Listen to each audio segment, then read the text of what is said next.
Just like in the before month of December, a jolly fat man delivers gifts to all the good boys and girls. Ho, ho, no.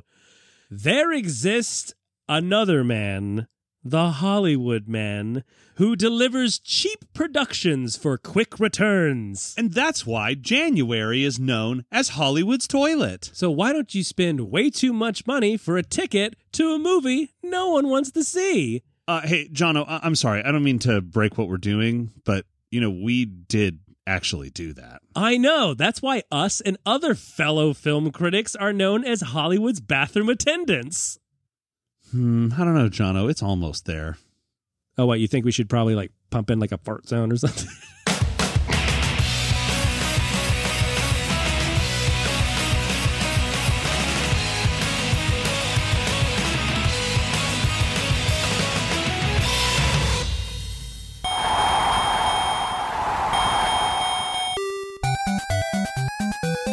Ladies and gentlemen, boys and girls, welcome to Film Fights. I am your fearless host, Jono Rodriguez. And with me, of course, is my t-shirt wearing...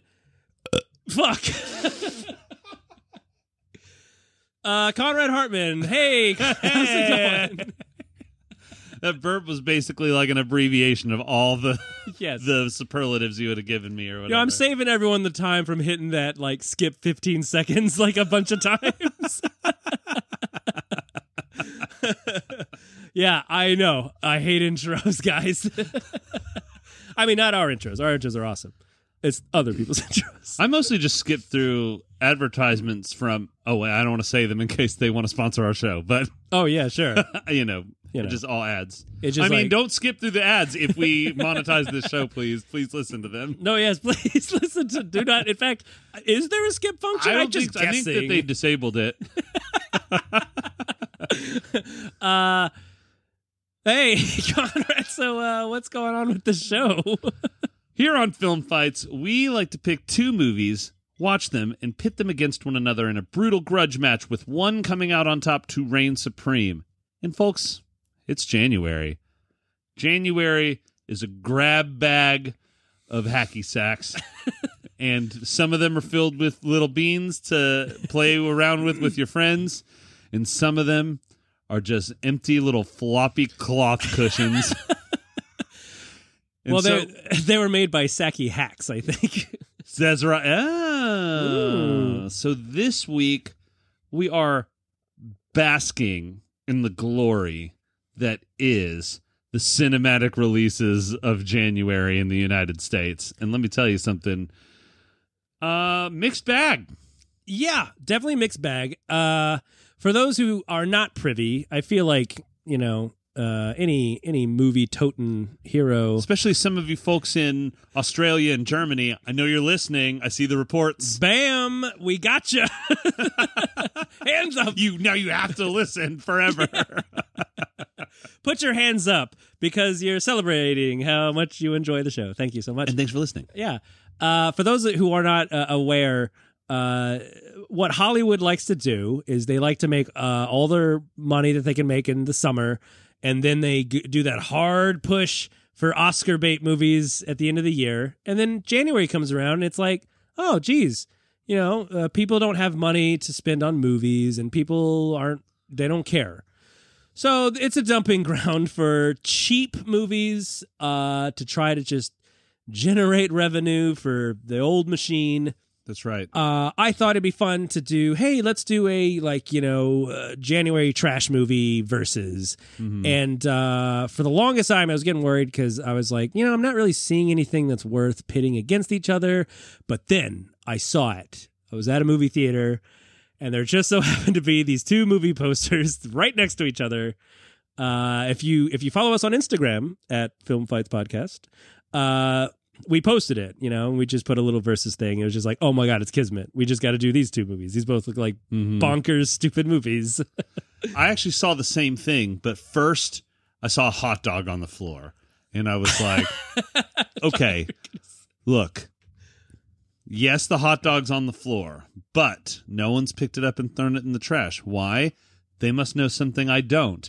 Must still be a good hot dog. they're saving it for later. Some sneaky employee dropped it intentionally and is like, oh, I'll just tell the kitchen it got dropped, and then they'll give me a new one to take to my customer.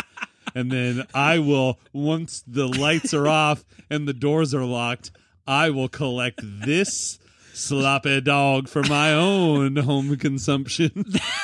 Home consumption. And so I spent about a good 17 minutes deciding whether or not I would eat that honky dog that was lying on the ground. And while I was deciding, someone picked it up and threw it in the trash can. I was going to say picked it up and ate. And then as I snapped out of my nitrate-fueled haze, I realized that I was looking at the posters.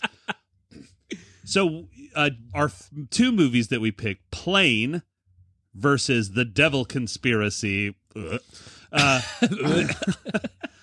We chose these movies based on just thinking they were going to be total garbo, and to see which one would come out on top to reign supreme. Were they garbo? Only one way to find out. Which is now. Let's get into over the next couple of hours. For those of you it's who... just called Plain. It's Plain. Yeah. Like, don't think we're saying like... how I take my bagels. Yeah, wait, what? You take your bagels plain? Dry. Yeah. Oh. I still have a hot dog from the movie theater. Oh, you think if you eat it after, you'll taste them together in your stomach? No, I have it in my pocket. I'm going to wrap it in a plain bagel, and boom, bagel dog. Oh, you're going to wrap it? I thought you were going to put it through the hole. Oh, my God, Jono, I can't believe I've been so blind. It has a natural hot dog holding hole. It's like a kickstand. It's called a holdy hole. That's right. Patented holdy hole on our bagel. It's called Plain, not like the planes or how you take your bagel or how Conrad does. You guys probably eat it with delicious lox cream cheese or something. Yeah, that's not lox and cream cheese. I mean, there's a cream cheese. I was wondering, you're like blending your cream cheese with your salmon. Well, it's actually you're basically making baby food and then putting it on. Well, it's lox flavoring that has been kind of like if you can imagine. Remember that scene in Mrs. Doubtfire when he adds the paprika to the jambalaya, and it jambalaya. Yeah, and it comes out in that kind of like poof poof poof. That's kind of what the lox seasoning is in the cream cheese. I'm just trying to give you the best visual representation of how I visualize it. Hey, if you take one thing out of this, it's that you need to keep your bagels under locks and key, or I'm going to get them and I'm going to eat them up. Nom, nom, nom, nom, nom. I'm going to put them in my patented bagel hole holder, my holdy hole. I'm going to shove my old hot dogs in them, and baby, I've got a bagel dog waiting to get unraveled. I think we're doing that ourselves. Sorry, we went to see Plane. Yeah, Plane. It's money playing without the money. Although there is money, but we'll talk about it later. But those of you who remember the great money plane from 2021, Niles, I guess, with Fraser Crane, Rumble, and the brothers Lawrence. Yes, the three brothers Lawrence. The cast of Brotherly Love, who reconnected for this movie. But anyway, enough about one of my favorite movies of 2021. Let's get into maybe my favorite movie of 2023. Oh, shit. Well, okay, it's early in the year. Yeah, it's early. Mind you guys, I've seen 4 movies this year. And That's it's pretty good. And it's one of. So they could still be the third tier. In my top 5 of the 4 movies I've seen, it's there. Plane with Gerard Butler, which I thought he was English, but he's Scottish. Yeah? Yeah. Well, his character is Scottish. I didn't. No, he is Scottish. Okay, I didn't know. He's that. Scottish, which is British, but not English. Well, he does make a mention of that because remember one of the characters goes, "Oh, are you English?" And he goes, "Oh no, no." And then haggis falls out of his mouth. That's right. He becomes Scrooge McDuck. Don't you Wait, am I? Don't you know who the Scottish people are? See, I can't do accents. Yeah, right. I'm not a character from a wee Irvine Welsh novel, mate. Like, I'm a real Scotsman. The Scotsdale. That's right. I'm Scotch guarded. The secret to doing a Scottish accent is to spit out the right side of your mouth. Spit at the lips of your Oh my God, I didn't say I have a stroke. Well, that's a Scottish guy who's having a stroke. Oh, okay, yeah. Yeah. Okay.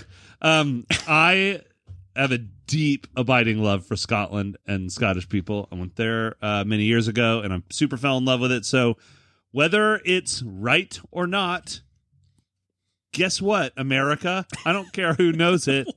I have a soft spot for Scottish folks. Geez, hot topic, everybody. Yeah, I said it, okay? Maybe I'm not awoken, or maybe, I'm not part of the intelligentsia coffee. You're not on the train. That's right. Maybe I'm not in the Louvre. But listen, I like Scots. I approve this message. Maybe I eat loose hot dogs on the floor. Hey, I'm not perfect, okay? Maybe I take my bagels plain so that I can put my hot dogs in them that I find, because I'm thrifty, okay? Yeah. And you know who else was thrifty? Scots. Gerard Butler. That's right. He was thrifty because he took this job and he was like, you got to pay for my laundry too, mate. That's a thrifty move. All right, so Gerard McFicklepants is running through the airport. He's late. Ugh. Oh, we've all been there. Just like a Scotsman. Hey, listen, I love them, but they cannot tell time. Am I right? Well, he probably got distracted by a bunch of hot dogs on the way, So he's late. He's rushing through. He's got his bags. He's got his shirt. He's got his bagpipe. Yeah, he's got his bagpipes. You can see his dick flapping under his kilt. Yeah, Spicy McHaggis is running through the airport while he's on the phone with his daughter. So we're getting the exposition dump out of the way, guys. I appreciate that. Yeah. So it's like, oh, he's talking to his daughter. Oh, she's in Hawaii. Oh, I don't remember where they started. Somewhere else. And he's like, oh, we've got to get to the place over there, and then we got to... God, all right, okay. For the benefit of the lovely spectators, I will stop doing an accent. Conrad, you're free you to went do like so. Montreal there at the end. All right, you know what? Without the pressure, let me just try one more time. One last time. Here we go. No, I'm not looking at you. Here we go. Everyone, turn down the volume. You can't hear. I don't know if there's a phrase called staring way harder, but that's what he's doing. Here we go, guys. I hope you're rooting for me. Here we go. It's me, Gerard Butler. I'm a guy. Here I come. You sound like if you were in the fly machine and like a Scotsman accidentally walked in and the two of you got fused. And then also a book of accents also fell in there. That's right. You become part book. They don't have mouths. Well, I just want to focus on the absurdity of book of accents. How does that work? Okay, so yeah, I'll stop doing it. Fine. So he's like, okay, well, daughter, I'm gonna get there for Happy New Year's. Oh, Happy New Year to you. Oh yeah, and anyway, Happy New Year. We get it. Shanghai or Sri Lanka or somewhere. I thought he was in Australia or something. Because he says he's going to the Philippines. Or he's flying over there. That's right. He's like, oh, I'm down under right now. Apologies to our Australian listeners. I'm not apologizing to our Scottish listeners because I don't think we have any. We don't have any yet anymore. Oh yeah, so he's getting on the plane and then he does. End of movie. It's great. No, it's he gets a very on. heartwarming movie about a guy who flies a plane successfully with no problems back home and sees his daughter and he's like, well, that could have been a lot worse, mate. I'll stop too. Wait, the daughter didn't have an accent. She was like, "Oh, Dad." Yeah, she had like... I'm so happy to see you. She had a classic, like, oh, yeah, I'm bougie, living in Hawaii, TikTok, do it for the TikTok kind of voice, you know? She was just like, you know what I mean? Anyway, just basic. Oh, shit, shots fired. She basic. Gerard. You don't need to waste your time with her, bro. You can find someone better. You don't have to waste time with your daughter. You can find a better daughter? You're in like Thailand or something.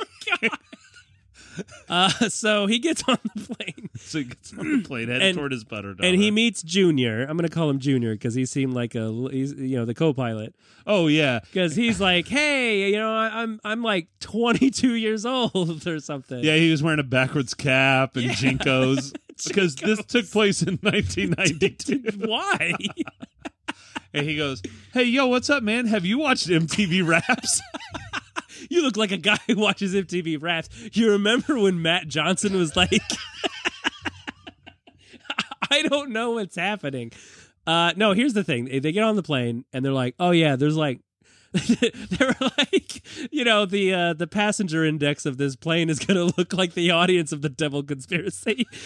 We're running light. So there's not a lot of people on the plane, but they make sure to let you know everyone's personality type immediately, which, I appreciate that. We get rich guy pants who doesn't have time to say hello. He just, bam. He doesn't care it's Happy New Year. Also looks like a cancer patient, and that's never addressed, but that's fine. Yeah, I like to think that he probably is struggling with it, and that's why he feels he needs to exert his power over people. Oh, okay. Thanks for making me feel bad.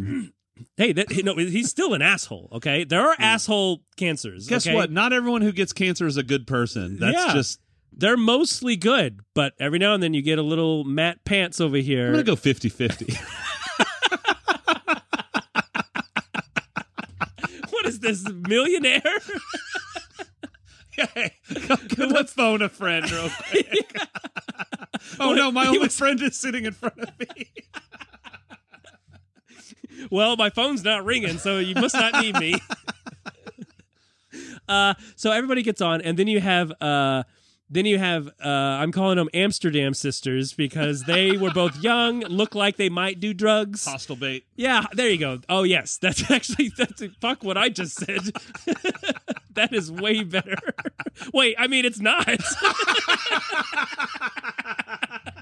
Mine would seem like, oh, they're having fun and romp together in a city, and yours is like, oh no, their territory that's going to be sold. It's like, oh, that's way better. Yep. So they all get on the plane, and then surprise, passenger 227, Michael Clark Duncan from the Green Mile. Yeah. He comes in, and they like hype up this shit like he's a murderer. He's been in jail for 15 years so far, and now we need to transfer him. Who cares? No. They caught him. Yeah, they caught him and were transferring him to prison. He hadn't been in prison. Oh, I heard 15-year thrown out. Maybe that was his sentence, but he hasn't. Or like he killed someone 15 years ago. He killed a person for 15 years. Very slowly. That's really awful. Golly. Wait, what would be worse, killing one person in the duration of 15 years or killing 15 people a year? Wait, for how long? For one? Wait, it doesn't matter. I mean, 15 people's worse. No, one. That's a lot of depends on what happens. Shit. Like, think about like what if you just happened to commit manslaughter every single time? Like I had no choice but accidentally kill someone. Ooh, that's got to be a thing. In the case of the people of Texas versus, he's calling himself now Mr. Butterfingers. You hit the nail on the head. I was just going to make, the clumsiest man who ever lived. Well, I guess not guilty again, and he's just shrugging. Whoopsie. Wait, no, that's what the media would call him. They would call him the Butterfinger Killer because he didn't actually try to kill anyone. He just, he works as an electric man, and he's like, whoops, I didn't wire the house right. You're all dead. Wait, so he's continually being arrested for gross negligence that causes many deaths? Well, that's just So negligent homicide for 15 years. no, it's not how it works. We'll get a screenwriter to fix that plot hole. Hey, well, listen, we're working on it, okay? It's January. Yeah, it is. We could dump this movie right now. Okay, so yeah, Michael Clark Duncan gets on the plane. And he goes, I'm real tired, boss. Mostly tired of people being ugly to each other. Oh, you know what? We should call him not Michael Clark Duncan, but that's way too long. We should just call him Michael enemy NMC D. Anyway. Bad guy, good guy. Okay, yes, perfect. we worked it out. There we go. See? It's January. That's right. So he gets on the plane, and they make it like, oh, this guy, he's gonna kill everybody on the plane. Mistakes on a plane.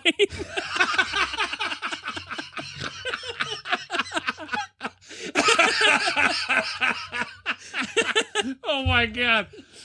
Okay, so he gets on the plane, and then the pilot's like, oh, you know what? As far as screenwriting goes, I did like this script. Oh yeah. Isn't that crazy? Because I really liked. It's so easy to play up the drama of something like that. But I loved how grounded Pilot Man was, because when the flight attendants are asking, oh, you know, who is he? What did he do?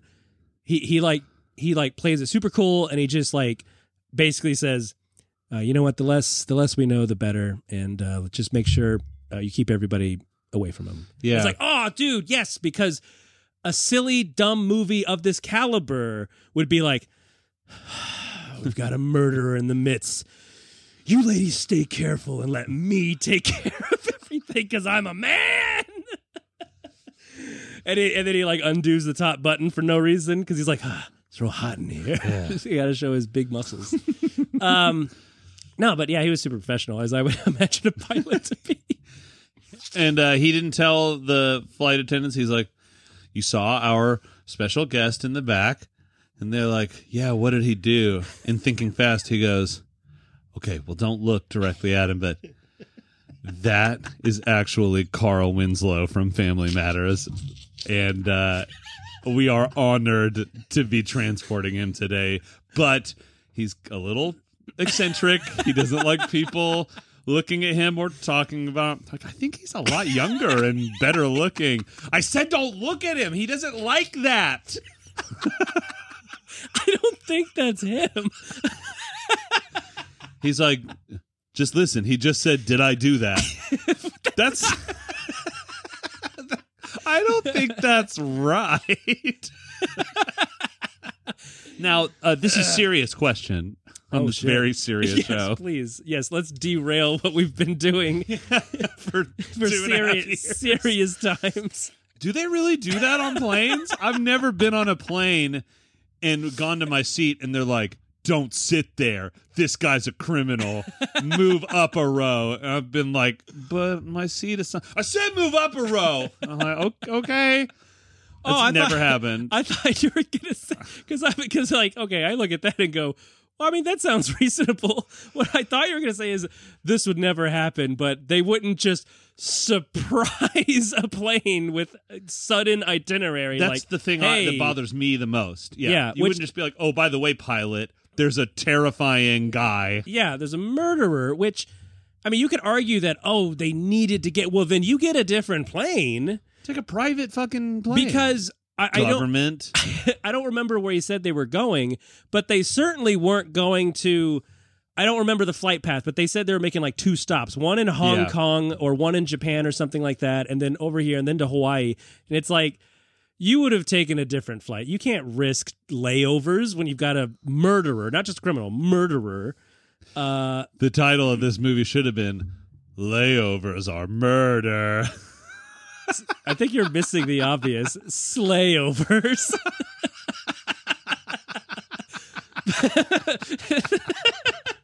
But then people might think it's like a sleepover movie or something. Or a Christmas movie. Oh, like slay. Yeah. I see. Why don't you slay over? Yeah. Santa? All right. Okay, so yeah, they let him on anyway. He's like, well, he has a ticket, so I can't.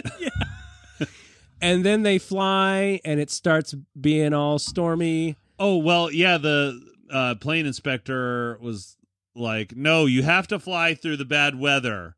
You have to. Yeah. And he was like, or you'll die. And Gerard Pilot was like, but it's not good. And he was like, I don't care. I'm the king of planes. You do what I say. I'm the king of Fuck Mountain, and you get that plane into the sky. And he's like, well, you heard the boss flying right through a Hurricane NATO quake. Typhoon. Hurricane NATO quake foon. We're flying through the flux capacitor. And then, of course, the plane gets struck by lightning. Oh, shit. And they're like, oh, shit, we're just coasting. And they put on their sunglasses like, yeah. And they start blasting like, turn up the bass. Yeah, and the passengers are getting on the wings surfing. Surf's up, suck by the engine. And one of them says, there's something on the wing of the plane. It's me and I'm hanging 10. Whoa! They were a very carefree, small group of people. Also, why was that plane so empty? Well, because it's New Year's. Nobody flies on New Year's. Which, like, the way pilot Butler said it to his daughter, she was like, okay, Dad, you better be here in time for the time to count down. We want to see Dick Clark and that ball drop. And he's like, fuck, will you get off my back? I'll get there when I fucking get there. And I could be wrong, but I don't believe they established what day or time it was, which kind of like, I was so, like, that was the most on edge I was the whole movie, because I was like, but what, waiting to know what day it was. But what? How much time? Like, because he says, well, okay, I'm not going to do it. Well, he goes, well, we've got to make a stop in... Is Ronald Reagan? Yeah. Well, we've got to make a stop over here in London, and then we got to make a stop over here in Japan, and then we got to make a stop on the moon. But I think I'll get there at plenty of time. Like, he says plenty of time, and I'm like, it sounds like you're going around the world. What is it? The day before New Year's Eve? When he said plenty of time, he might as well looked at the camera and winked. Like, we're like, yeah, something tells us you're not going to get there in time. Or was it a situation of like he's like, well, I'm flying against time. Jono winked at me. Oh, yeah. Well, so you all know. Yeah, well, you guys heard it in my voice. He was saying it very winkedly. Like, because if he was traveling west, he's going with time. Please don't try to do so the time. math So time stands still. So he's like, "Oh, I'm leaving at 10 p.m. I'll be there at 10 p.m. today." All kidding aside, now we're getting really. Now we can really seriously talk about how this plane works. I already have a fear of flying, and I'm actually getting on a plane very soon. Oh boy. To go out of the country, and so I'm like, this is the worst movie we could have possibly picked for someone like me to watch. And the way that it was shot and done with getting struck by lightning and all the electronics blacking out and was very like real feeling and very tense. Yeah, it was cool. And And again, with like how it was directed and how it was shot. I did want to say the directing was really, very well done. Sure. And absolutely. the cinematography was really cool. Acting was good. Yeah, like even just the nature of how that played out, like after he got struck, pilot got to come out. He comes out and he's like, hey, everybody, relax. It's going to be fine. Like, it wasn't played. It was almost played like a documentary more than a dramatic time, because like it was just like, whoa, like it's tense because it feels real, and they're not playing up like the music or anything. But then he like falls and hits his head, and then you have that kind of like, that scope that like the sound kind of goes out, like in a war film or whatever. And it was like, wow, even something that seems innocuous is like, whoa, you're feeling it. And he goes in there and he's bleeding all over Junior. Gross. And he's like, oh, I'm into that because I'm a young man. Okay, well, we don't have to. It's fine. Keep going. I mean, that's what I felt. He said that in how he looked at him. Now, those were the dilated pupils of a man with a very strong hard-on. So they have to make a crash landing. During them falling from the heavens, things start getting everywhere. Cop guy is like, let me text my boo, make sure she's doing all right. And then he drops his phone, and he's like, I gotta get that phone, even though we are nosediving.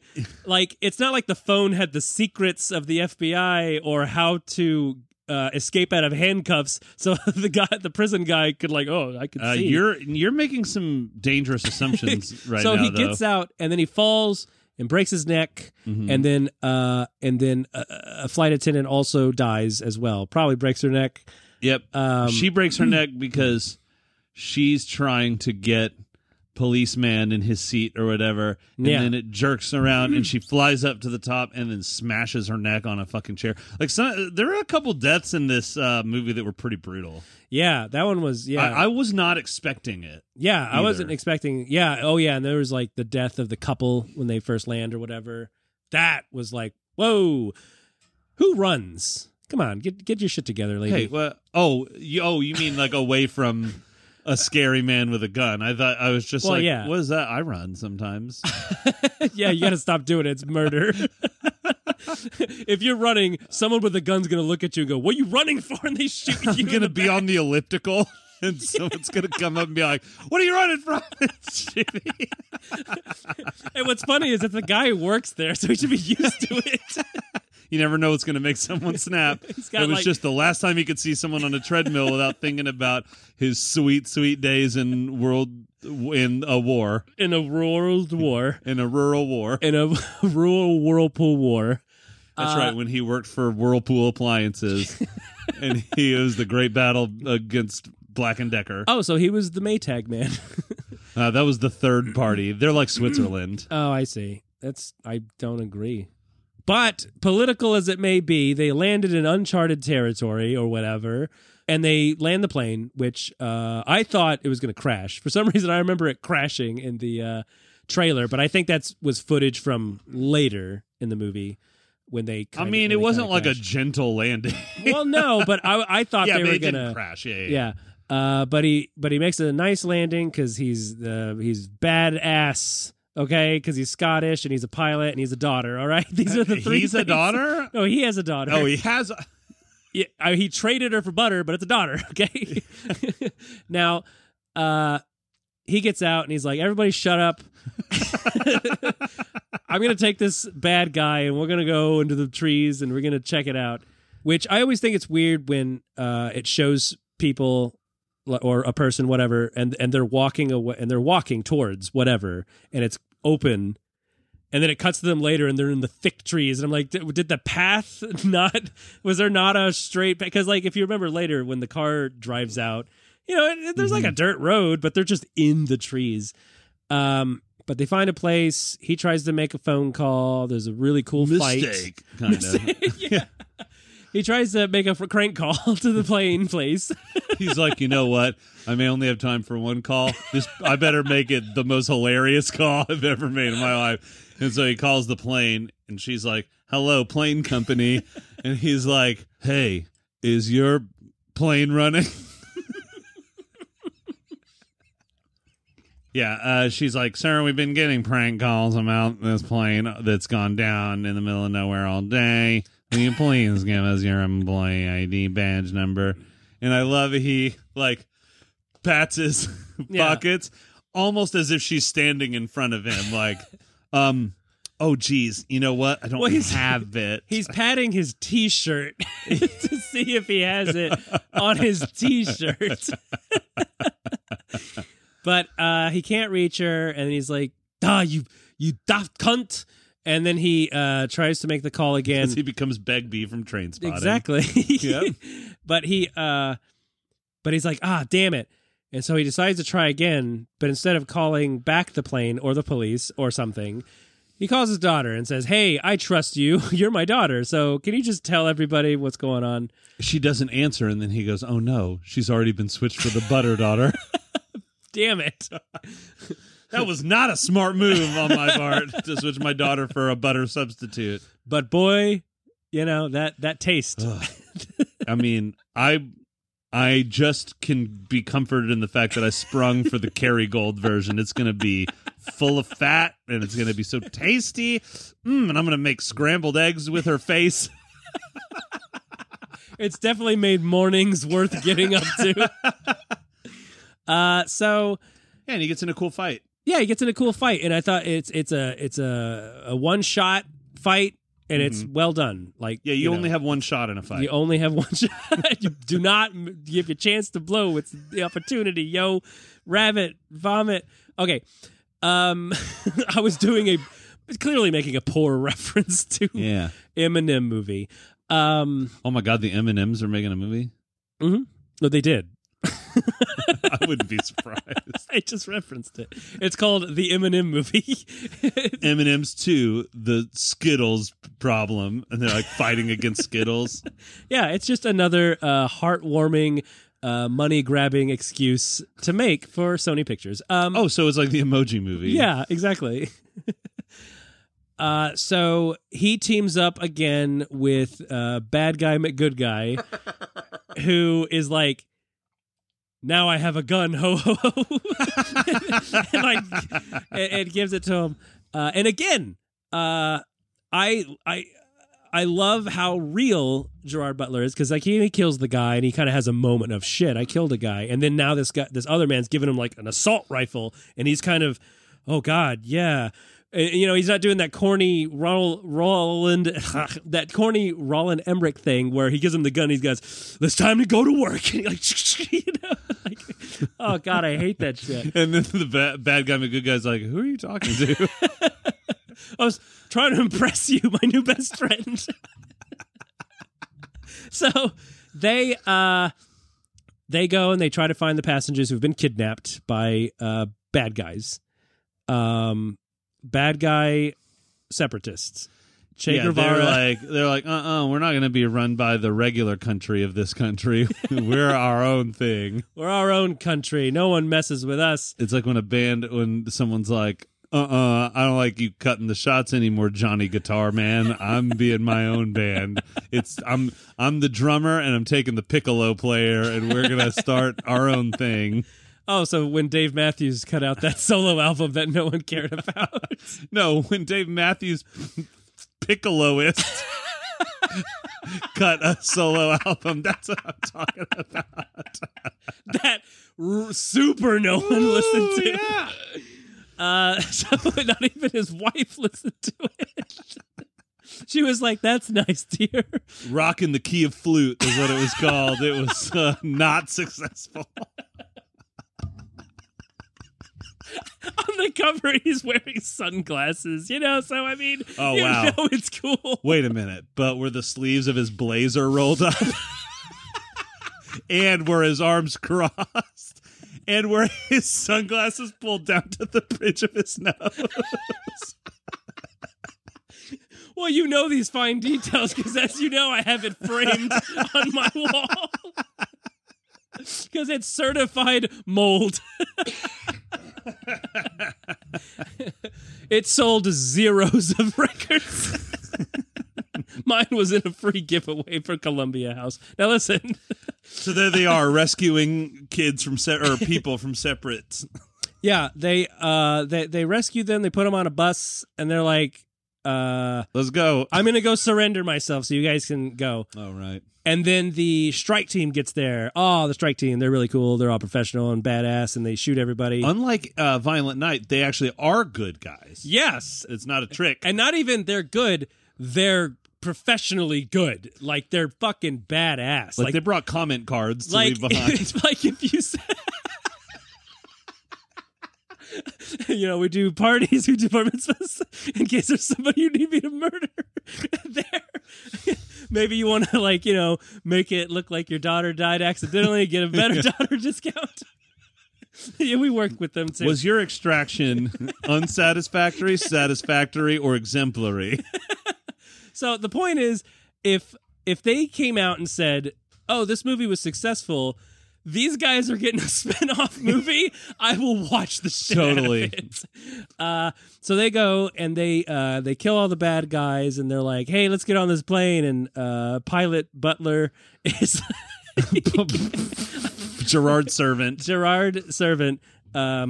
Says, "We only got one shot at this," and so These terrorists are a clear and present danger, and they need to get off my plane. it's apropos. It's all true. Also, I did not kill my wife. I don't care. And so everybody gets on the plane and they're ready to fly away. Now, here's what all of that knickerbockering that we've been doing has been leading up to. Now, we enjoyed this movie, I think. Oh, yeah, I thought it was great. I really enjoyed it. It was certainly better than we were going into it as, we were like, we're going to watch some garbage movies and see which one's the garbagiest. And this was quite enjoyable. My eyes were like joints in California. They were pre-rolled, baby.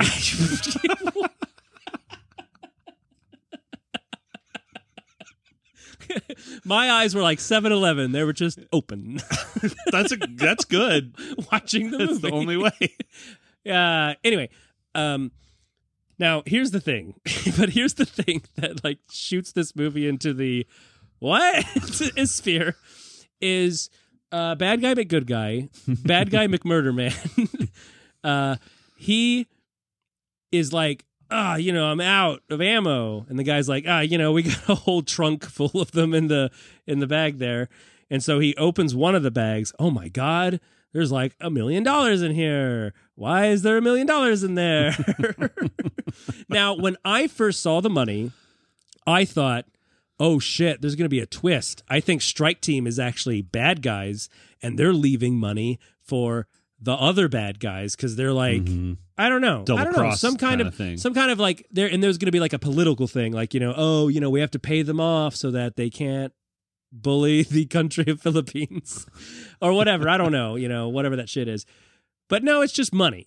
It's just a bag of money. Yep. And Murder Man. No explanation. They're like, Strike Force never leaves home without their money. Well, it's probably like for expenses.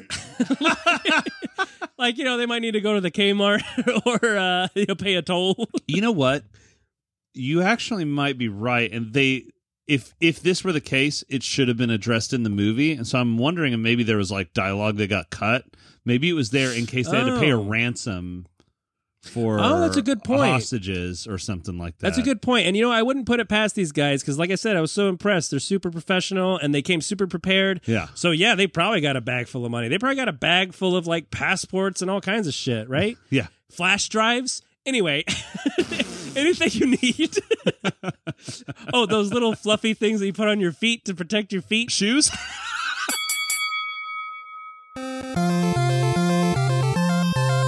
There are not many things that strike fear into the heart of stupid people quite like the idea of a cabal of Satanist scientists. And that is the basis for our next film fight selection, The Devil Conspiracy. Oh. Let me tell you something, folks. When we decided to watch both of these movies, a few things we did not realize. One, we did not realize from the trailer that Plane was going to be good. The other thing didn't know, I don't know about you, Jono. I actually didn't see the trailer of Devil Conspiracy before I saw the movie. You went in blind? I went in completely blind. I just read what the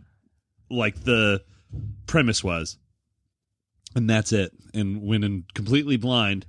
I did not realize this was basically a religious propaganda film with some D&D thrown on top of it, or Resident Evil thrown on top of it. Yeah, that's more accurate.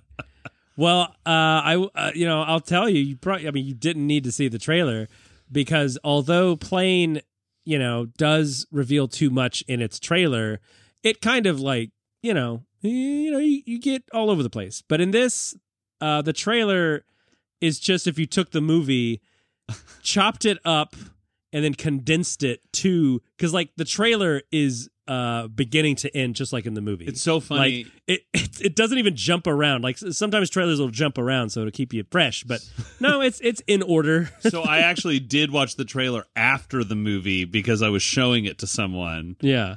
I was showing it to my wife, and I was like, this is the movie I just went to see. And watching it, I was like, oh, I could have just watched this. Just watch the trailer. Save yourself 2 hours. No, but like, okay, so one of the things I noticed watching the trailer, I was watching it on my computer, not on my phone. This is like, I've never had to think about turning up the brightness on my computer screen.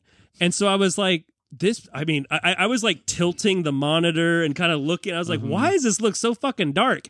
And I started to question like, well, maybe it's the settings in YouTube. Maybe it's you know what? I don't know what's going on. Maybe it's a first run trailer. They're still working on it. I don't know. I go in to see the movie. Nope. It is one of the darkest fucking movies I've ever seen. And I don't mean it was gloomy. I mean, they forgot to pay the light bill when filming, or they didn't have the f-stop tuned right, or whatever it is, the iris on the camera. They didn't white balance it. I don't know. But it is dark as shit to the degree that it almost looks like in post, the editor saw that it was too dark and turned up the brightness, because when you look at all the dark areas, they look kind of gray. Yeah. As if in post, like, I don't know how many listeners have experience with like editing film. Even if you don't, it's noticeable. You could see it and go, like, just there's something in the back of your head that's seen a dark room before and it's black, not kind of white with black. Yeah. Not necessarily gray. It looks like it's whitened up black. I have an astigmatism, so if there's like one little light, it does look like there's a star in the room. So. like the sun kind of star? Okay. Not like no, it's like Ricky Martin in the 90s. It's just like a bright, shining, hot, sweaty Latino star. Well, I mean, it's everyone's dream, you know? Yeah. to right? wake up what and can I say? Wake up for Christmas, come down for your Christmas cornflakes and go, oh, Ricky Martin. Smell the menudo. It's Ricky Martin time. You know what I'm saying? He's like, I'm going to get up in them guts, the pig guts that are in the menudo, but also your vagina. You can cut that out. I don't know why. You mean in Your Better Daughter? Well, Ricky Martin was gunning for all those daughters. He was gunning for all the sons. Shake your butt, or no? What did he do? He goes, "You gotta spin." She bangs. No, he Living goes, la vida loca. "Spin like a butterfly and float like a bee, and then I'm gonna make you history." Because he dumps her. So give me that asshole and that pussy. I'm about to have sex. It's just you and me. Fellas, yeah. Give me that butthole now. Ladies, yeah. Open up that pussy now. Hey, Prince had a song called Pussy Control, all right? It's okay to say it. Let Prince lead the way, everyone. Yeah, there was also a song called Pop That Pussy, so I guess it's okay to say. Yeah, that's not as regarded. What movie we're talking about? Oh, yeah, Devil. Anything Conspiracy. but that movie, I think. Listen, this is a tale as old as time. It's the story of a little devil who is angry being trapped in the depths of hell. His brother is an angel. His name is Michael, and he's gone. I thought you were going to say his name I'll never tell. But he does. He says it in the movie. And then, this student reporter artist woman is angrily shoving an Italian man, and then she gets to see a statue. You know what? I do want to talk about how this movie opens. Now, I joked with Conrad after watching the movie. I said, this movie seems to be missing an Act 1. Yeah. Because it's kind of like the opening is like, oh, it shows you the great story, the great campfire tale of when Lucifer was cast from heaven and banished to hell. While we're talking about that, I just want to address, just so that you know that we or one of us knows, that story is not in the Bible. No, it is from the epic poem Paradise Lost by John Milton. Yes, that's right. Yeah, and it's easy. It's just one of those. What do they call those? Like not old wives' tale, but like one of those things that people say that people pass on. Myth, folklore, yes, story, report cards, religious materials, pamphlets, scones, politician speeches, shoes. Yeah, because like I'm a size 9, but I got to wear a 9.5. Now, if that's not lying, then I don't know what is. So yeah, we get that, which is it's kind of a prelogue or whatever, and then it cuts to prologue. No, I said it. A prelogue, is that like a branch? It's before it becomes a log. Before it becomes a log. Hey, kids, I'm going to show you how a branch becomes a log. Well, it has to eat up all its vitamins and get plenty of rest and go to school. Don't drop out or you're going to be unlogged. You're going to be logged out.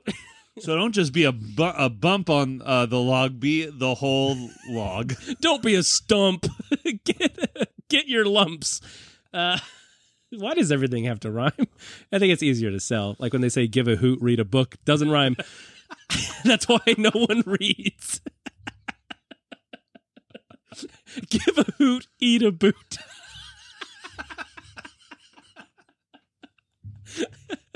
Listen to Mr. Owl and eat your boots, kids.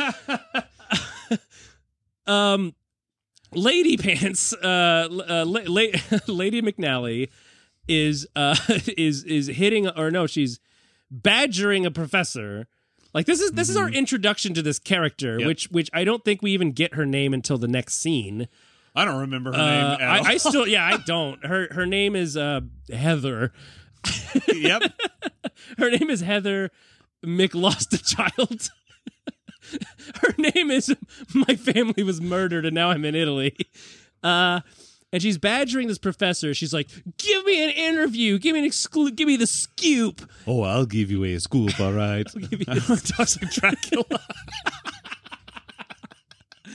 Well, I mean, Dracula, I think, is Italian, but he, lives in Transylvania. He does love the ladies. he's LL Cool Dracula. LL Cool Drac. I'm not the real Dracula. I'm an imposter because I'm from Italy. I'm literally in it. It's a photo shoot. I'm in a comically large bowl of pasta. All right, so she's being like, tell me all about it. I don't even know what she's talking about. Religion studies, yeah. Which is a joke, right? Tell me about all the progress that's been made in the study of a book that's from back when people were scared of where the sun went at night. Sleeping what with are one the new eye developments? And he's like, oh my God, you are so loud. I'm right here. I may be Italian, but I can hear sound. And he kind of like hits on her. Now, here's the thing. You can look at that and be like, oh, he's a creep. Because he's like, fine, I'll give you an interview if you come home with me. And she's like, oh. And then she walks away and he goes, oh, nice wedding ring. And she's like, yeah, my family's dead. But no, here's the deal. I came up with a theory, and I was like, that is a great way to get people to leave you alone, is to hit on them aggressively like a creep, because she was being like super mean and not letting up. Like, give me an interview. And he's like, no, I will not. No, please leave me alone. And then he's like, all right, fine, sleep with me. And she's like, all right, well, I'm leaving now. It's like, he's like, I should have thought of that to begin with. I may even do that. I won't. So then she finds her friend who's a priest, and she's like, "Hey, Jason Priestley," or whatever. He's like, "Oh, hello, I'm your friend. Come see this crazy thing." This crazy thing. It's the Shroud of Turin, Yeah. which, for the uninitiated, is people believe that when Jesus was wrapped in this Like a piece mummy. of cloth, like a mummy, that his face was imprinted on this shroud from magic. Mm-hmm. And they have it behind a glass full of lasers. Yeah, so you can't get to it. And he's like, "Here, look at this gross piece of cloth from forever ago." And she's like, "Fascinating."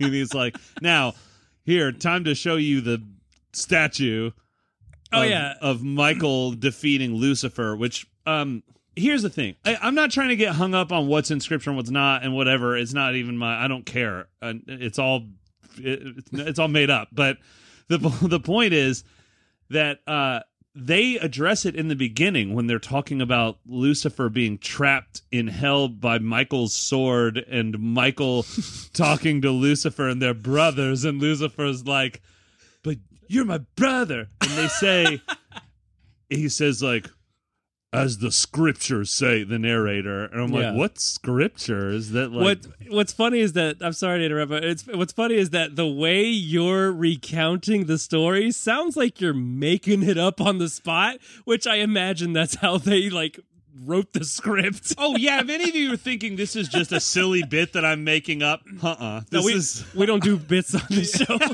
But this is not a bit. This is No. real. No, yeah. Well, it's made up, but it's from the movie.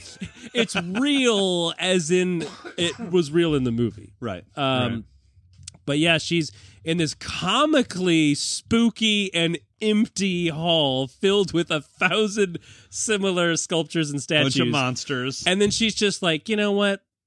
This one speaks to me. I'm going to sit here for thousands of hours. Yeah, I mean, she's there in the middle of the day, and then she's there in the middle of the night. Yeah, they're closing up. Like they closed. They are closed. There's no announcement. There's no one walking the halls and going, "Oh, I'm sorry, ma'am. You can't.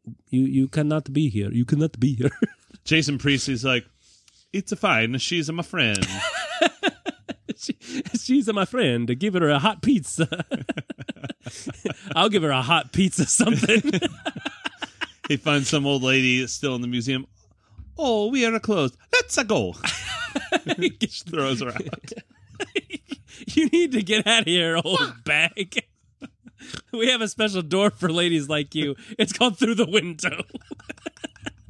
Oh, my husband and son are also dead. Maybe that will teach you to think twice before you come to worship the one true God. So yeah, she's in front of this super bizarre, spooky statue, which briefly comes to life And looks at her. for no reason.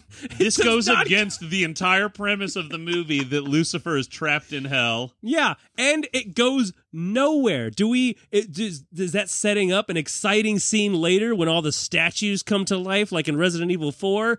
Nope. Oh, that would have been cool, though. It's just a throwaway. Yeah, that would have been spooky and scary. That would have been all like Silent Hill shit. Like if all those horrible demon statues were all like jittering and like falling apart. And then you had to like, you had to be like, yeah, well, demon statues have one weakness, and she pulls the blinds and it's like the sun, but then nothing happens because it wasn't established, and she's like, oh wait, that's a different story. I'm going to try to make this the last thing I say about the Michael and devil thing, but it's also great because when Lucifer gets trapped by Michael's sword, he says the most famous quote from Paradise Lost, which is, "Better to reign in hell than to serve in heaven." And then I wanted Michael to be like, "But you're trapped now. You're not you're not ruling anything. You're stuck sitting here on your tush like a jabroni. I'm going to go up to Earth and get some strange."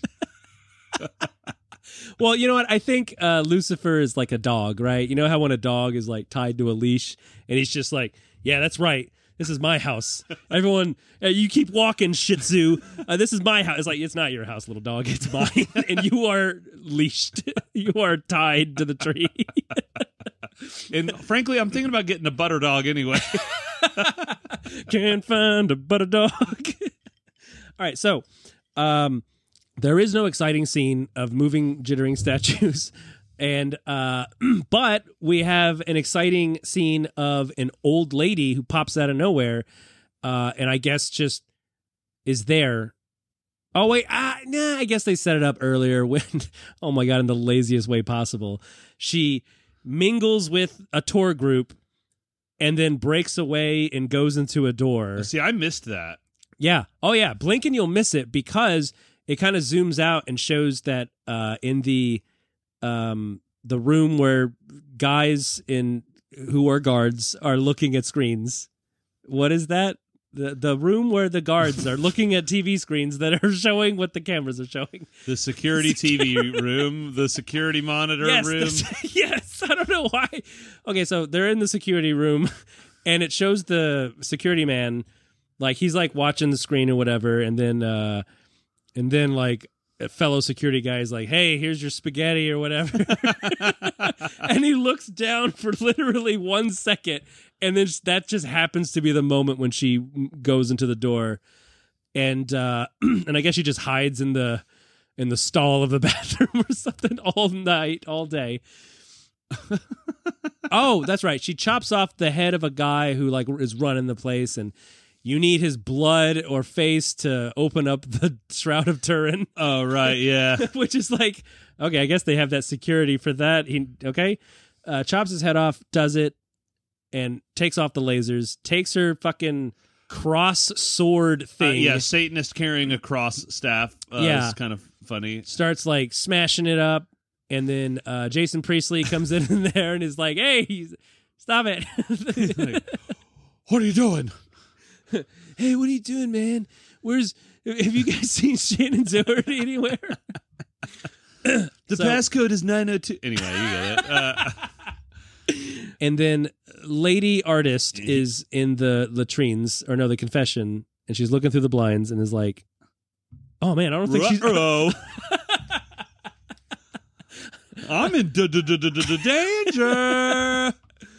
And I kind of hate that trope of somebody hiding and then witnessing something like crazy or horrible, and then they do that like.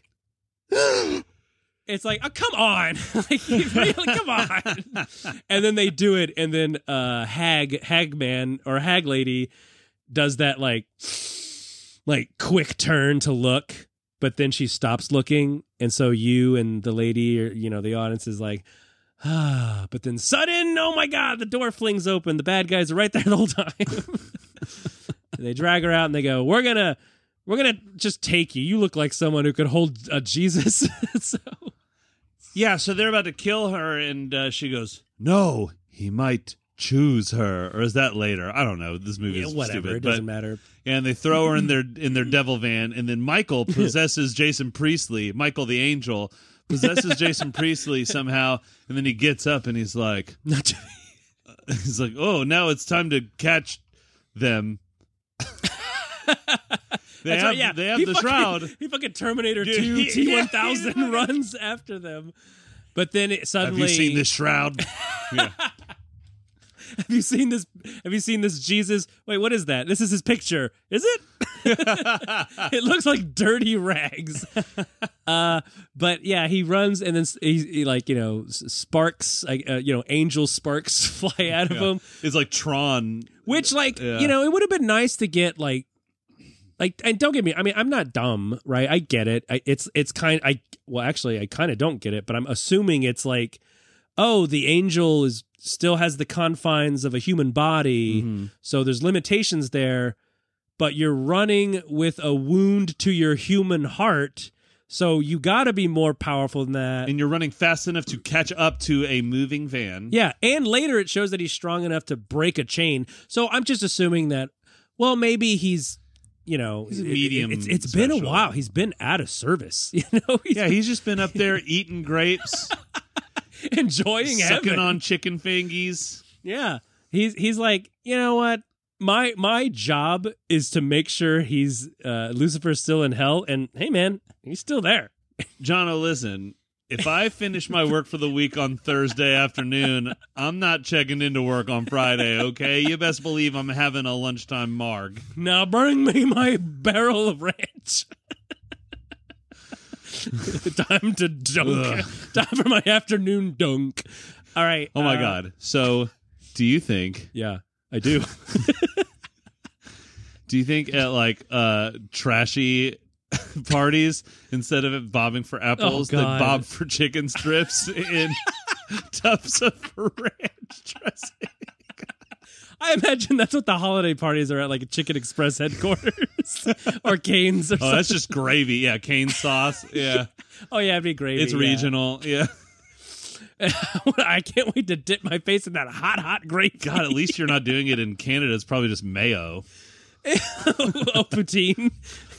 We are going to the bobbing. What's that? That's Montreal accent. Is it? I guess if like they had a stroke. Hey, if there's anyone in Montreal who's had a stroke, can you confirm? Battles at filmfights.com. Film Fights Podcast. What is it? Battles at filmfightspodcast.com. Thank you.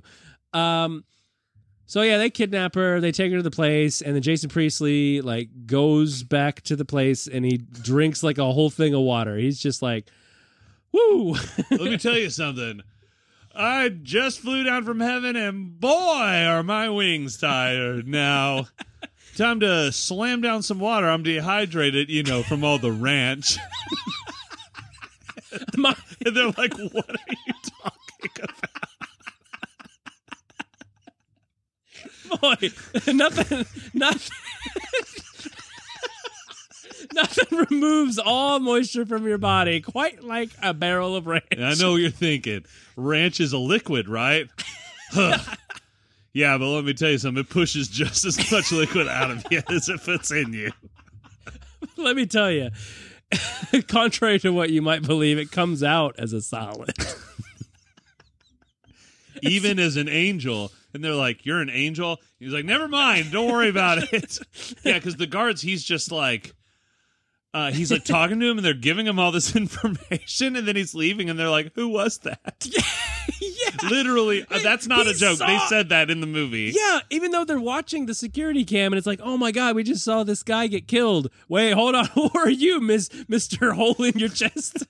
Blood everywhere guy? Well, we better tell you everything we know about this. Even though we have no idea who you are. Yeah, they haven't even phoned the police yet about the robbery. So he's like, shit, I got to get the band together. Yeah. And he puts on a leather jacket. Like, where did he get this leather jacket? It's time to go find that priest that believed in the devil and that made him crazy, even though that's what we all believe in this religion. No, he actually does what I thought Gerard Butler was going to do in Plane, but he does it in this. He gets an assault rifle, cocks it, and goes, time to go to work. That's right. The Lord's work. The devil's in the details. And I'm about to shoot up the details. It's not great writing. It's not us failing. Although we do. I came here to drink communion wine and fuck up Lucifer, and I'm all out of communion wine. So can someone drive me? I'm fucking wasted. Can somebody get me a lift? Yeah, so he goes to find a crazy priest who's actually not crazy. Another trope. Oh, yeah, the wise old man or whatever. And it's like, and I love that when he gets there. It's got a death curse. When he gets there, old man in the willows is like, Michael, I recognized you even though you're someone else. Wait, actually, no. First, he does see him and he talks to him for a second and he goes, you're not a priest at all. And then he's basically like, yeah. Michael, why didn't you just say so, buddy? Come on. He puts his gun down. First off, is that what you're doing? You're an old man and you have a gun and you live in a lighthouse or something. What are you doing? He's watching the Satanist's laboratory. Yeah, he's not doing anything about it. He's I'm just watching them over there doing their meth. I was expecting him to be like, look, look through the looking glass. You can see. And then he looks and he sees the compound. And he's like, okay. And he's like, that's where they are. It's like, well, yeah. What are you doing about it? Why do you think I'm here? He's like, well, I don't know. I thought you'd be impressed. It's like, no, I'm not. I know where Lucifer is. He's, trapped in hell, which is in a hole in the mountain. It's not like this. Okay, yeah, this was the most bonkers logic ever. Is like, here I am thinking, because when they open the movie and you see all this fantastical stuff, and it's like, oh my God, we're in hell, even though it just looks like dark Lord of the Rings, because it's just it's just like a empty area, and it's just Mordor. Is that what it's called? Nardor. Mm-hmm. Yeah, Mordor. Mordor. Yeah, it's just we don't want it. No, Nordor. It's because Mordor is a beautiful, evil place. This is disgusting. You know what? I love my house. I love our house, but I just feel like there's not enough ways to get in and out of it.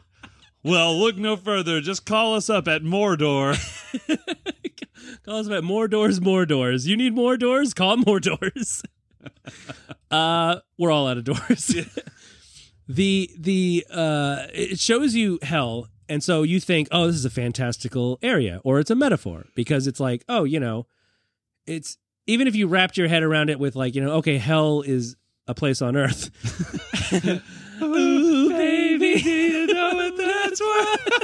Ooh, hell is a place on earth. But I thought it would be, oh, we need to do a spell to make a portal or something. But no, it's just a hole. It's literal. It is literal. They can just go in there. Like there's a demon already out. Yeah, he's the How did he get out? His job is to turn the crank to open the hellhole. And he's like, other demons, you need a hall pass. You need a well pass to get through here. Because if I don't get no tolls, I don't eat no souls.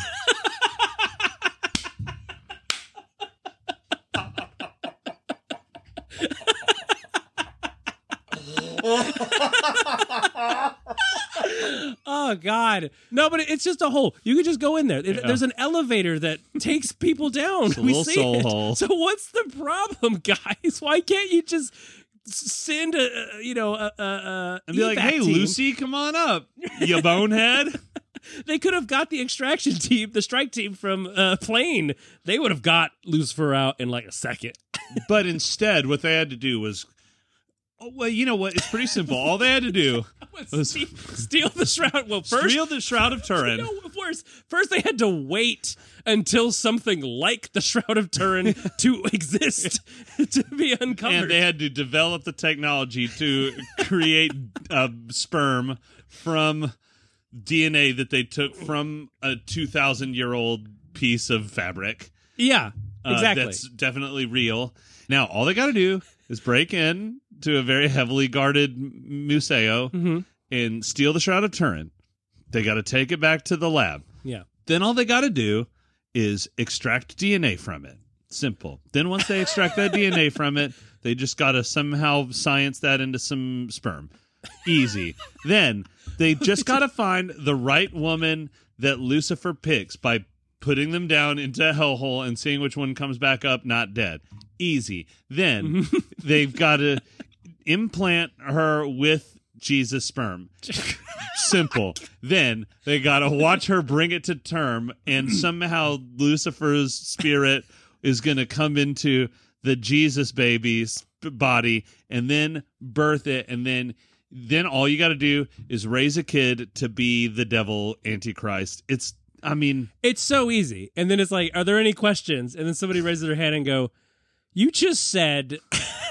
I noticed that during all of these steps, one of them was Lucifer comes up from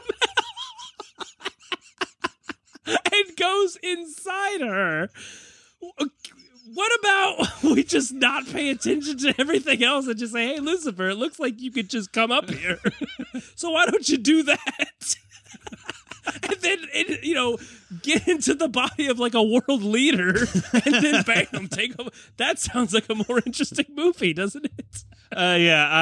This is so crazy and oh my gosh, what's convoluted? Yeah, this plot. Not to mention, it's interesting because I wasn't even thinking about this, which I'm sure that's what they're banking on. Audience is not thinking, but yes. It's specifically latching onto the idea of scraping Jesus, body Axe body spray onto a petri dish and going yes, and then we take that and like Jurassic Park, we could do a Jurassic Park into her body, and then bam, Lucifer. Now, Lucifer is not the Antichrist. He was an angel. He was a messenger. The story is that he's a messenger to God, and then he was banished. Well, that's the story. If we're just assuming this is in the Paradise Lost fandom and not the Bible fandom, right? Yeah, yeah. Then Lucifer was a beautiful angel that rebelled against God. Oh, he got hit with the ugly stick in the movie. God's like, I banish you to hell, and guess what? You're gonna hit every branch of the ugly tree on the way down too. Okay, burn. Well, like, the point is, I don't want to overspeak like the movie tried to do with its plot, but it seemed Lucifer existed outside of Jesus. Does that make sense? Like, wasn't all of that story like way before mankind, or like at the the Adam and Eve phase? It took place before Adam and Eve. Yeah, yes. So this is like thousands of years before, and yet here's how little sense it makes. It happened before the world was created, assumedly. I guess so. Yeah, if you wanna, they're just hanging out in the darkness. Yeah, and they're just like, yeah. So he's just gone for just thousands, millions, maybe years, and then Jesus happens, and he's like, "Hey, dudes, what's going on?" And he does great things. Did the cabal exist then and go, now we just have to wait for Jesus to die and then somehow get his DNA? How are we going to do it? Ah, crap, we forgot to do it. And then thousands of years go by, and it's like, oh, shit, we found his beach towel. They didn't know what DNA was. Yeah.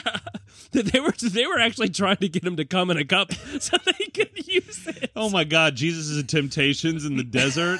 Yeah. Like food, wine or whatever. And then one of them's like, I've got Sports Illustrated swimsuit edition and this cup.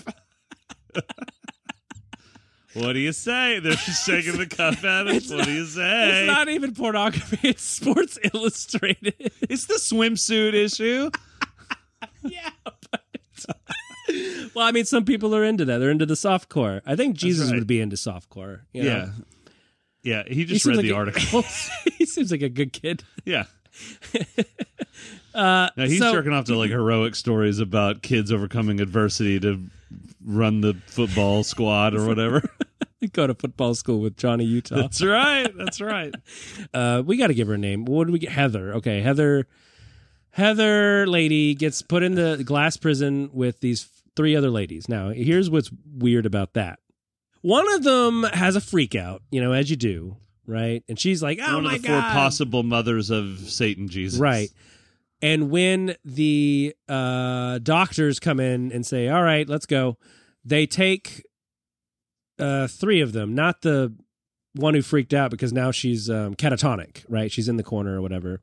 And then they take all of them to an operating room, and they blast them with Jesus serum. I'm going to call it Jesus serum because I don't feel comfortable. I like that you said they blast them. God, it's so much grosser. Yeah, that's why I kind of like took it back with the not calling it what it is. They get a turkey baster and just like bam, Jesus juice, God goo, whatever you want to call it. Yeah, they put them in all the ladies to see. Wait, do they do that first and then put them in a... Yeah, they do. Oh my God, who cares? And then they're like, now that they've got the seed, let's see if the devil likes it, I guess. And the devil chooses, of course, our main lady. And then other gal gets, she gets taken by... Totally demoned. She gets dead. She gets dead. Don't know what happened with the other lady. Punk rock girl and catatonic girl are gone from the movie. They've punched their clock. We are done. Yeah. That's a wrap on punk girl and catatonic lady. Let's hear give it. them a hand. Yeah. They're like, wait, well, what happens to us? All right, don't forget to get a sandwich on the way. A little triangle of sandwich. Only great. One. And not the croissant ones. Those are for top billed talent only. Jason Priestley. Oh, you don't want yours? Well, then we'll throw it away. I like the idea of like them. They've obviously tried this a bunch of times before. Or no, wait, they haven't. They haven't. This is the first time they've tried it. Yeah. I thought that would be funny if one of them was like a redhead or a blonde or whatever, and they come up dead, and they're like, "Well, looks like the devil's not into redheads." Well, we know he's not into deadheads. That's why there's no Grateful Dead posters hanging anywhere. There's actually one, and it has like a circle and a cross through it. And then they lock her in another like Hannibal Lecter cell. Yeah, there's so many of these cells everywhere. Like, they couldn't just, hey, let's just put her in a jail, like not glass. And she's never strapped down. She's never handcuffed. She is eventually, but at first she's not. And then she makes several escape attempts. And then she starts to get all sickly. Now, they need time to go by, okay? And so, as script writers, they're probably thinking, well, she needs to come to full term. Well, why can't we just make it like supernatural and it's like a speedy? Nope, it has to be full term. So what are we going to do for 9 months? Exercise montage. So there's Jason Priestley and the old man bench pressing and doing rows. I'm sorry. No, but they perfectly time it where Jason Priestley gets there and he's all like, "Yeah, I'm badass. God sent me here to kill everyone." Look at my 9 months worth of beard stubble. My name is Son of Sam. No, he gets captured and thrown into hell, which is easy. As we've established, you could just go in and out of hell. And Jono and I we're very disappointed anytime someone gets thrown into hell because it's impossible to see what's happening because this movie's so fucking dark. It's so fucking dark. He gets thrown into hell, and then winged demons, just generic winged demons, show up, and they're like, well. They're like punching their hands, and it's like, if it ain't that old goody two-shoes Michael. And then the scraggly one in the back is like, yeah, look at him, let's pull his hair. And it's like Timothy, my name's Spike. All right, and so they're like, yeah, now we're gonna chain you to the wall, punk. See how you like it. Instead of just murdering him. No, they chain him to the wall. And then suddenly, what's springing out from under the rocks? Is it friendly little hobbits? No, they're the equivalent of like children or something, like the Lost Boys from Robin Hood. They're all just kind of like, oh, a newcomer. Is he a bad guy? Yeah. And he's not. He's a good guy. So we're led to assume this is hell, so we should assume that these are the souls of bad people that have been trapped in hell. Well, no, they're good. Right, but that's what I'm saying. They give a half-ass explanation of like, oh, we were trapped here. How? Is it because somebody showed Sports Illustrated and said, hey? Is it that you were like, oh my gosh, there's a portal to hell? And they're like, yeah, it's just a hole. And they throw them in. And they're like, how did we even become to be on Earth in order to get here? Who cares? The point is, they're all there, and they all come out at once, which is so dumb. It seems like they've been there for frickin' ever, so they would be a little more tactful about how they approach.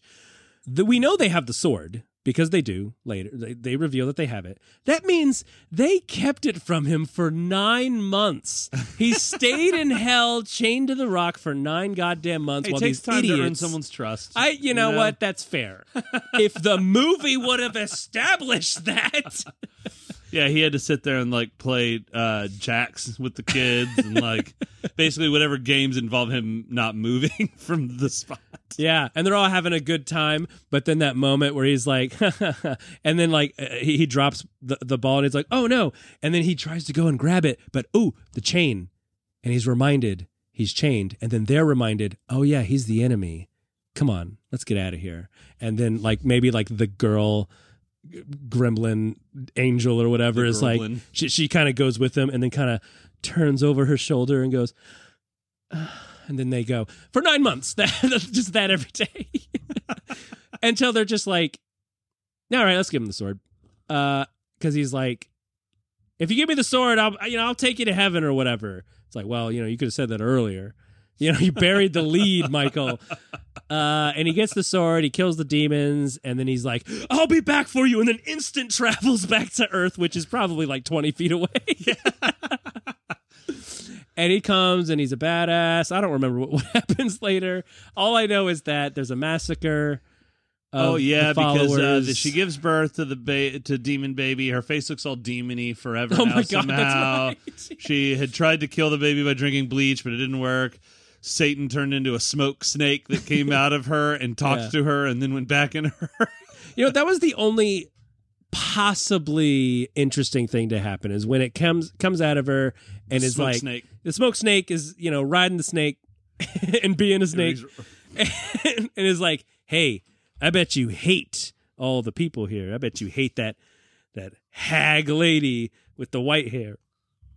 I bet you want her to die. And she's like, yeah, I do want that. And here I am thinking, ooh, something interesting is happening. Oh, it doesn't really bear fruit. It just goes back in her and business as usual. They were just like, in case you forgot, the devil is a bad guy. Yeah. And then she gets all actually, oh my God, it's been bothering me since watching the movie, and I just got it. I know what she reminded me of and looks like. She looks like, you remember Salma Hayek in Dusk Till Dawn? Yep. When she turns into the vampire and her hair just like morphs into her head. Yeah. And it's like, that's what she looks like. It looks like, and the makeup was intentional in Dusk Till Dawn, but in this, it looks like they were like, okay, we got to shave your head, and she was like, oh no, that's not in the contract. You're not doing that. I'm going to wear a skull cap. Guess we'll figure out how to tuck like, it okay, under we'll do our best to tuck it, and it just like it's protruding out. Yeah. They're like, okay, make it part of it, make it evil. It was just so comical, especially when she stops being a demon. Right. When she suddenly stops being a demon and is a mixed up zombie. I'm sorry, that was a botched reference. Anyway, when she has also her retains, our main character retains that terrifying demon face the whole rest of the movie, even after the devil Jesus gets out of her. So that's what happens, is that Michael comes back up and he gets to Satan lady and he's like, you miscalculated, because what you didn't realize is that the DNA of the baby that you made is the only baby strong enough to keep the devil captured in him. Ha! And she's like, oh no, he's right. Like, Jesus is the cage that will trap my baby Satan or whatever. Oh my God. So it's like a Malignant situation where she has to suppress Gabriel in a prison in her mind. That's what little boy has to do. That's right. And then and at the end when Lady Baldy is with Lookout Man, or I'm sorry, Lighthouse Man, it's like, oh shit, he's like Yoda and she's like, I don't know, the other one, Luke. And is like, oh, we got to teach other Luke, baby Luke, to be a Jedi, to control his devil's powers. And he like looks at the camera and he like, it flashes like evil or smoky. It's all like Damien Omen, guys. Face. And I'm like, wait, so is he... Oh, and that was a good guy or a bad guy? That was kind of funny to me. Is that Hag Silver Lady is like in the woods, like peeking behind a tree, like. And first off, when I saw that, I thought that was. This is how piss poor this execution of the ending is. When it showed her in the woods, I thought she was a ghost because I thought she died. But then I rewound my brain and went, "Oh yeah, when they're escaping, Bald Lady just like pushes her away, and then they drive away. So they don't kill her; they just push her down." And I thought she had powers. Did she not? Didn't she do stuff that had powers? I thought she was going to be like, I thought it was going to, I was expecting I got blue balls of final battle, okay? Because like, you don't really see a final battle with Lucifer. You don't see a final battle with the old lady. Jono, don't you understand that the final battle takes place in your soul? It's like when you're deciding like if I want Whataburger or Taco Bell. Oh, I thought you meant like in my shoes.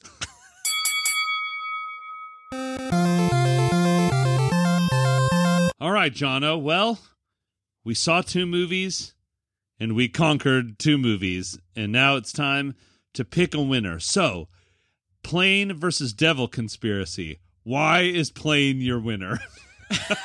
Explain. Do I need to? Yeah, I mean, yeah. Well, first off, now that I'm thinking about it, why is it called Devil Conspiracy? Because it was a conspiracy about the devil. What was the conspiracy? The conspiracy that we all knew. Jono, the conspiracy is the devil.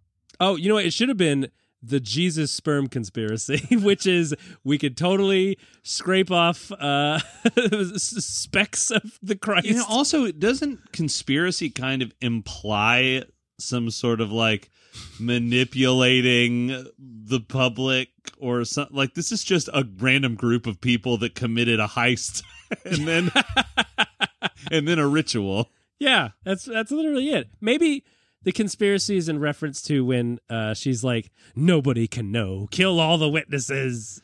Is that the conspiracy? That makes it not a conspiracy anymore because all the conspirators are dead. They're all dead. Oh, it's a double conspiracy on them. That's why the devil is actually, it's supposed to be the evil conspiracy, but they were like, I don't think it's going to get butts and seats. Let's put a D on there. No butts and seats. Oh, shit. You know what gets butts and seats? The D. We'll do it. The D does it, indeed. But what really got butts and seats was Plane. I don't know what your screening looked like, but mine was pretty good for a Tuesday night. Mm-hmm. I saw a 7:45 showing, which is, it's not, I mean, that's prime time, but there was like, 20 people in I want to say it was probably like an 80 capacity. It wasn't a huge theater. Devil Conspiracy, I was the only one in there. Yeah, there were only a couple people in there when I went to see it too. And it was a lot of fun. Like, I really felt like Nicole Kidman in a movie theater all to myself. In those AMC ads. Yeah. I was like, this is what she's right. This is how you need to experience a movie. I don't know if we've talked about this on the show or not before, but it drives me so fucking crazy when I go to the movies and then they start advertising the movie theaters to me. I'm like, I'm already here. You don't need to convince me to come back to the theater. You don't need to tell me to come back to right here. Well, I'm expecting somebody to see that and go, oh man, Nicole Kidman's right. Come on, guys, let's go. Wait, what? I don't need Chet Marcus or whatever his name is at Marcus Theaters being like working on his tight 5 for The Cellar. His stupid ass jokes about eating pizza at the movies or whatever. What? I don't know what you're talking about. Okay, we'll talk about it off mic, but okay. Yeah. or not. or not. That would work too. Okay, so why is Plane my pick of the day of the battle? It's a solid movie. You know, like I'm probably not going to rewatch it. You know what I mean? And that's not saying that you shouldn't. It's definitely a movie that you can watch. But sometimes when you go to like a festival or something and you see a movie and it's like, oh, that was pretty good. And then, like a month goes by, 2 months go by, and you completely have forgotten it, but you don't even know that you've forgotten it. So there's the bliss of not even knowing that you've forgotten it. So it's like, this was enjoyable. Like when you go to dinner with friends, you go to dinner and it's like, I kind of like these people. What are you trying to say right now? That doing things is fun? That's what this was. This was a fun thing. This was taking a chance on a restaurant that you were like, I don't know, I've heard different things about this. And you go there and it's like, this is pretty good. But then tomorrow you eat at Taco Bell. Okay. Yeah. Well, what I'm trying to say is I will probably watch Money Plane again, but I will not watch Plane again. But I enjoyed Plane. In fact, and I respected it and appreciated it for its pacing. Mm-hmm. It's well acting. It's solid script. I mean, by solid, I mean best for what it was. For a by the numbers kind of script. it was good. And I think what elevated it for me specifically was the cinematography, the directing, the acting was pretty good. Basically everything about the movie. Well, I mean...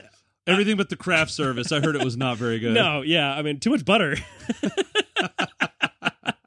Well, sponsored by Butter Daughters. It was Butter Daughters. Yeah. I know. It did not make me want to get a Butter Daughter. It made me want to get a better butter. I can't believe it's not Butter Daughter. No, I can't believe it's not my daughter. Tastes just like... I named her Marjorie. Which is conflicting because she's butter. She's better than that. So Plane is my pick. Devil worshipping conspiracy is the worst piece of shit ever this year. But Conrad, why don't you tell me and the lovely spectators why you picked Plane? Well, I think it's plain to see that I agree with you all across the board. We went into this just seeing a trailer that was honestly just kind of poorly cut. And so I expected it to be a big mess. And I was very pleasantly surprised. And I was really surprised that a movie like this would come out in January, too, because it felt like a summer action movie. It did. It still didn't feel like the budget of a summer, but at least like a March fling or an August afterthought.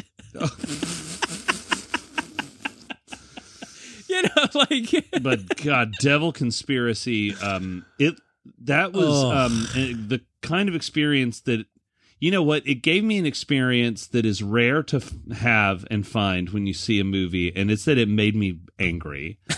Like, watching it made me angry that I was watching it and that it was made. It was so bad, and yeah, it's not. It's just a total mess. And to be perfectly honest with you, when it comes to like thrillers or like horror movies, I dig on like some of the demonic, or like religion based horror things. I think it's fun and I enjoy it when it's done well. But oh yeah, this was this was like not even not good. It was like a chore to watch. It was, and it felt like it was false advertising, because like now that you mention it, that like they almost make a promise that it's going to be like real devil and evil, but it almost seemed like they were towing the line or straddling it, like just being like, oh yeah, it's devil, and it's like, oh no, it's more about just the story of this woman and and her Jesus devil baby. Yeah, I mean, there's a demon in it, and there's a total slaughter that's at least 6 seconds long in a 2-hour movie, but that's all the blood you're gonna get. But they focused the camera in that scene on the weapon killing all those people being swung by the one demon that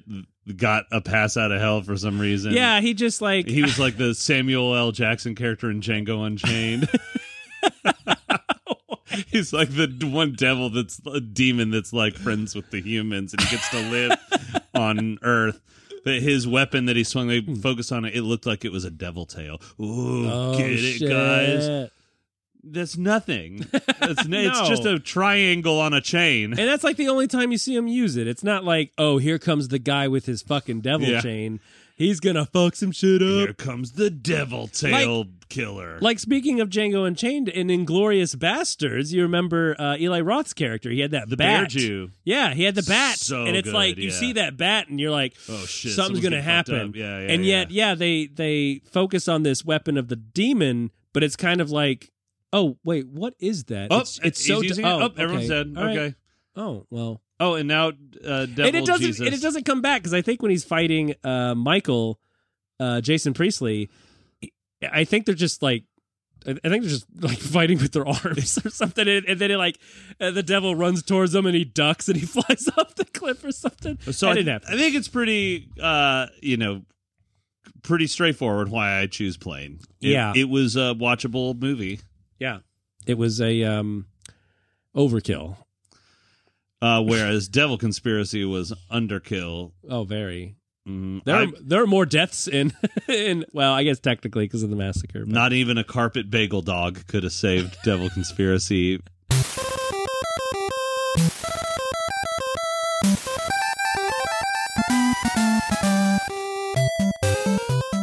Well, you heard it here, folks. Plane soars while Devil Conspiracy nosedives.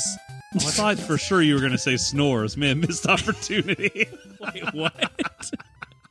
Oh, for a rhyme, but I was using the plane analogy. Also, I said nosedives. I'm surprised you didn't notice that and make fun of me. Being surprised you didn't take the obvious rhyme. Damn it, maybe everyone else felt that way. Shit. Folks, what would your favorite metaphor or rhyme have been to end this show? Let us know at battles@filmfightspodcast.com. And make sure you're following us on social media, on the Instagram, on the Facebook. It's Film Fights Podcast. I've only said it 8,000 times. It's pretty simple to use. Have you ever done it? It's great. Make sure you're rating and subscribing, please, wherever you're listening to podcasts. Yeah, maybe we'll give you a sticker. You guys like stickers, right? It's like those things that are, they stick to things. Like in that clip in UHF when he licks the turtle and sticks it on the ceiling. Or, you know, like if you get cut and you don't have a Band-Aid, just use a sticker. Oh, yes. Our Film Fights podcast stickers are high quality. I was like, you can't say they're safe for closing wounds. No, I was just saying they're high quality. But, I mean, you know, it would make a good makeshift bandage. In a pinch, if you have to. In a pinch. We still can't officially recommend it, but wink. Like if you were plane wrecked on an island and you happen to have a wound, it would probably do the job until you found some proper first aid. I just like living in a world where people don't have Band-Aids, but they have our Film Fight stickers with it. Oh, I want to live in a world that's like that, but more importantly, scan that QR code on that sticker. Wait, you guys don't know. You're already listening to the podcast. Well, then you put it on your backpack, so when you're going to your... Bye!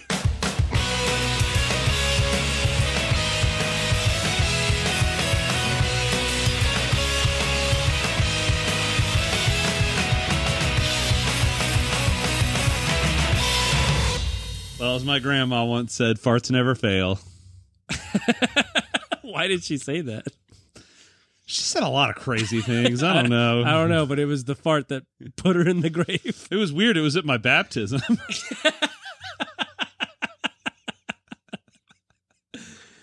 Well, long story short, I did not end up getting baptized because they had to clear the room. The water had to be thrown out. Yeah, that's fine. You got enough to cobble it together? Yeah, sure, whatever. I don't care. Oh, God, for a second there, I thought I wasn't recording because I don't remember hitting it, but I'm recording. All right, here we go.